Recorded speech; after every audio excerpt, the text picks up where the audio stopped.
Good morning. Political ideologies are at a crossroads. That's what we're writing about today. Those who support the democratic view realize that it's corrupt, that it's not sustainable, and that it needs a lot of checking up and altering to make it work. Those who support autocracy know that it is also corrupt. And not only that, but it's unfair and very often brutal as well.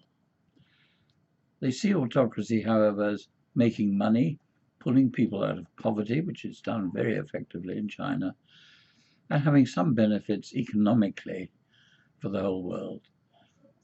They see democracy as leading to slothfulness, dependence on the government, insecurity, personal failings.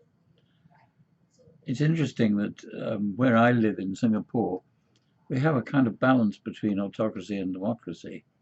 We're largely democratic, but we have controls here which maintain a level of society that I personally like very much. That's why I stay here. Look, no political system is going to be perfect. We all know that. They're all going to be unreasonable. They're all going to one of the things we've learned in the last 1,000 years is that we can't make perfect societies, we can't make perfect relationships. But we can make better people, and we can make societies more cooperative. At the moment, my theme is that unless the world cooperates, because of its enormous number of problems, we will have a meltdown of some sort. I'm not saying the world will disappear. I'm not saying everybody will be killed. I'm saying large numbers of people will suffer. Some of them suffer to death, and they will suffer very, very badly. That will lead to insurrection and riot, and very understandably, people will fight to support themselves and their families. And actually, you can't fault them for that. The survival instinct is the first instinct we have when we're born, and it's the last instinct we have when we die. At the heart of all this is freedom, isn't it? Freedom is what it's all about. And what is freedom? How does it actually work? Well, freedom is, I think, is an allowance to have a point of view which is reasonable, is moderate, and is polite.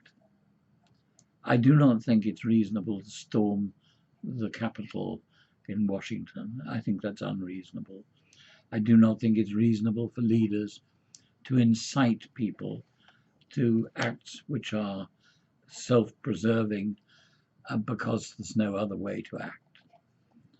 I think it's reasonable to ask people to behave decently towards their neighbours, towards society. And that's what we seem to have lost. We seem to have lost it very significantly. We've lost it for two reasons, I think. One is, you can argue with this, but one is that we've lost all the religious background that we had, not all of it. There are many religious people, there are many people who believe very good things, and absolutely give them all the right to do so and admire them for their faith.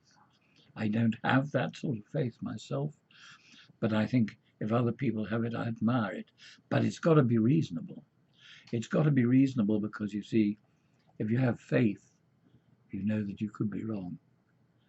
Faith is never guaranteed right. Faith is believing.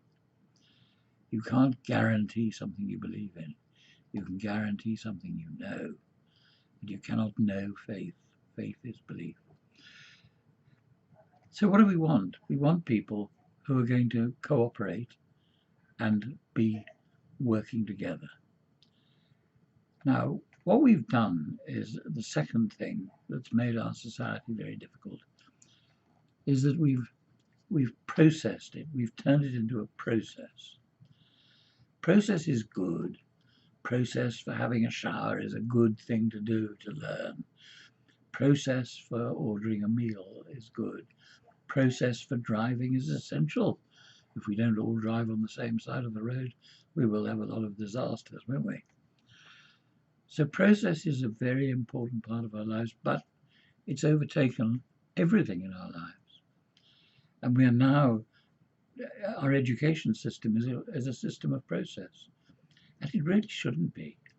We should be teaching people and encouraging them and helping them to grow up, to think for themselves, to have a point of view, to make their world what they think it should be, but make it politely, make it moderately, and acknowledge that other people's points of view are reasonable.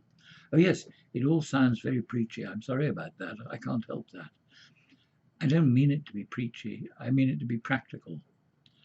And that's why I'm saying what we need to do now in world governance is we need to switch the emphasis, not totally, not everything.